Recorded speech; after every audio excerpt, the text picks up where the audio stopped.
I would say Northside's kind of the perfect neighborhood in Cincinnati. It's a slowly growing, up and coming neighborhood. I think what makes Northside so unique is our concern for everyone in the community. Our community is very diverse. We pride ourselves on our diversity. People that move here aren't trying to come in and revitalize it and change it. The desire seems to be for everyone to have a place. I've lived in Northside now for about 15 years. What I like about living in Northside is that everything's in walking distance. I mean, you can walk around Northside all over without having to drive or... I grew up, my mom lived in College Hill and my dad lived in Northside, and I remember as a kid, being able to bike to the Kroger in College Hill. I remember being able to walk to the Thriftway on Turl Street.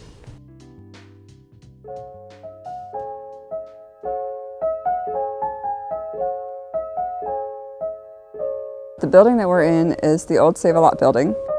When the Save-A-Lot closed, there was only less than a week of notice to the community. When we learned that there wouldn't be access to a grocery store, the community got really concerned, and what do we do about this? It's a food desert, basically, right now in Northside. People will have to go out of the neighborhood to places that are a few miles away to get the things that they need, which increases the cost of the food. And there's a lot of people here that don't drive. For a while there, I was taking 2 buses to go to Kroger's. I walk down Hamilton and catch a bus to get there, another bus to get there, and then I have to wait an hour or so, get that bus back, and then catch a 17 up to Hamilton, up Hamilton back home. So how long does that whole process take? Anywhere between 2 to 3 hours.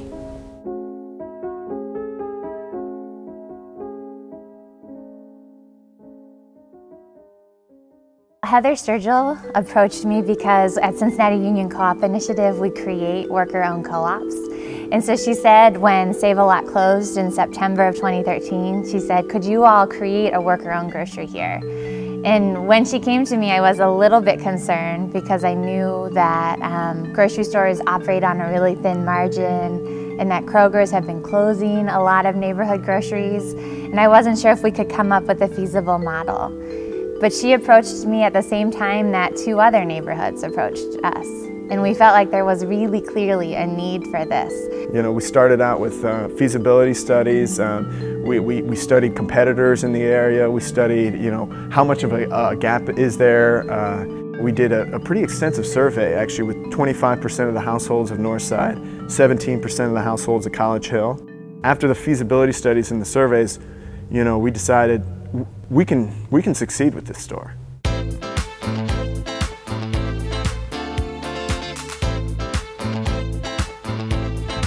When we say worker-owned, we're talking about official employees of the cooperative who then also have an ownership stake. We're talking about having, employees who are well paid. When workers actually receive part of the profit, they're incredibly motivated to be very responsive to customers, to figure out ways to run things as efficiently as possible.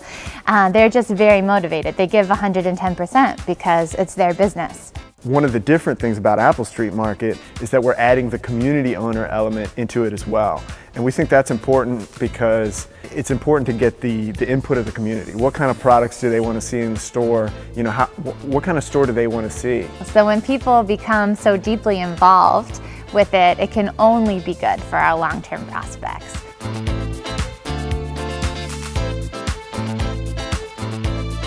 A community owner buy-in is $100. $100 if you have full means and $10 if you don't. We take you at your word. We're not going to make you prove that you're poor in order to get this. You don't have to be a community owner to shop at the store, but it is suggested, especially to get the store started. If the store is profitable, the profits will go back to the community and to the employees who work for the store. When there is a profit, what is spent in the store by the person that owns the share, they'll get a portion of that back. You can also run for the board if you would like and be a community representative on the board. Everybody can participate in the store and how it's going to be run. It's a one-time payment and then you are a community owner. It's not a recurring payment.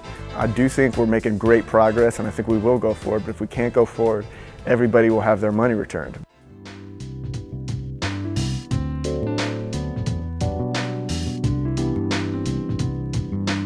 I do believe that we can do this. Apple Street Market is going to be in the very location that we're in right now, but it's going to be a very different store. I think the Apple Street's kind of a perfect model for the community. It has promised to bring in high-end grocery as well as affordable grocery. I do support the Apple Street Market. I think it'd be a great thing to have. It would be owned by the neighborhood itself. It will be their store, and it can't leave like the other stores have left. And it would be ours. I look forward to that.